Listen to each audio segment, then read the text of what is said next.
A internet s'intercanvien cada dia tot tipus de continguts, vídeos, xarxes socials, pàgines web, cançons... Fins ara, tot aquest trànsit ha circulat sense que se'n tingués en compte ni l'origen ni el destí. Dit d'una altra manera, les operadores tenen l'obligació de transportar tots aquests paquets en igualtat de condicions, independentment de qui en sigui l'emissor, el receptor i de quin en sigui el contingut. Això és el famós principi de neutralitat a la xarxa.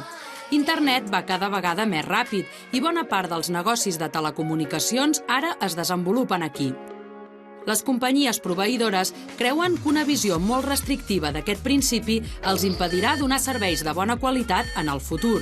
I ja tenim el debat servit, perquè a l'altra banda de la balança, les associacions d'internautes creuen que això pot amenaçar la llibertat dels usuaris a l'hora d'escollir quins continguts volen veure a internet. Què podria passar si no es respectés el principi de neutralitat a la xarxa? Fins ara són només els usuaris els qui paguen pel servei d'internet, però les operadores valoren la possibilitat de fer pagar també a les empreses que generen continguts a la xarxa, perquè consideren que utilitzen la seva infraestructura. D'aquesta manera podrien arribar a acords comercials amb ells i donar prioritat als seus continguts en detriment d'altres.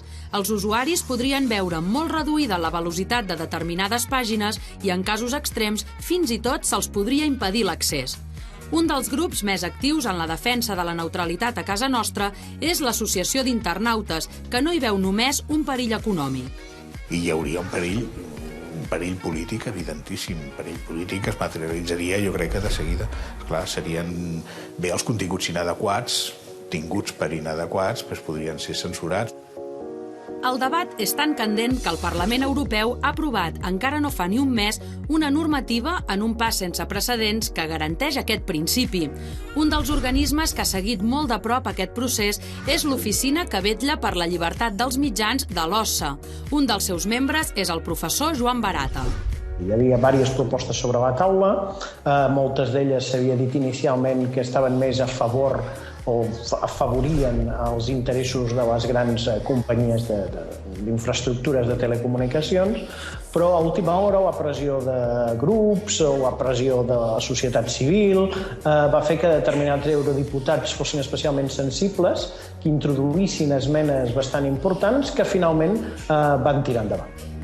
Una iniciativa que les operadores critiquen perquè consideren que les perjudica.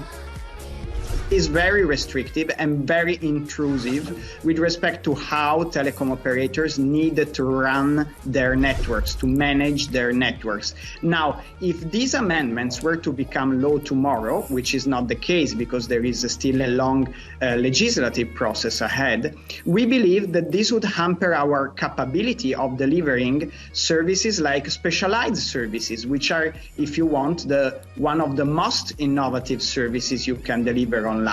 Some examples of these specialized services are telemedicine, IPTV, meaning TV that comes to you via the internet.